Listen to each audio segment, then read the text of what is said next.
அப்போ எல்லாமே அரசியல் தான். எடப்பாடியை எல்லா முனைகளிலிருந்தும் சுற்றி வளைக்கிறார்கள். அடுத்து எடப்பாடி சம்பந்திகளை போய் நிற்பாங்க. ராமலிங்கம், சுப்பிரமணியம் பேரெல்லாம் தெரியாது நமக்கு, XYZன்னு வச்சுக்கோங்களேன். எடப்பாடி சம்பந்திங்க ஏற்கனவே விவகார வில்லங்கத்தில் மாட்டியிருக்காங்க. அடுத்து அங்கே போய் நிற்கும் சிபிஐ, இடி வந்துடும், ஐடி வந்துடும், இடி வந்துடும்.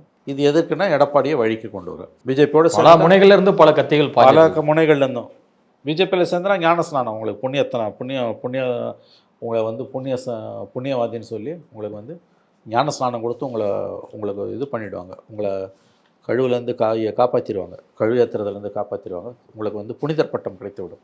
பேப்டைஸ் பண்ணுறதுவாங்கல்ல கிறிஸ்டியானிட்டியில், அந்த மாதிரி வந்து உங்கள் பாவங்கள் எல்லாம் கழுவப்பட்டு நீங்கள் புண்ணியவானாக உருவெடுக்கப்படுவீர்கள். இப்போ நீங்கள் சொல்கிற பதிலை பார்க்கும்போது இபிஎஸ்ஸை வந்து சரண்டராக சொல்லுதா பாஜக தலைமை? ஆமாம், 2 நெருக்கடி கொடுக்குறாங்க இபிஎஸ்க்கு. ஒன்று, பிரிந்தவர்கள் அத்தனை பேரையும் ஒன்று சேர்த்துக்கோங்க.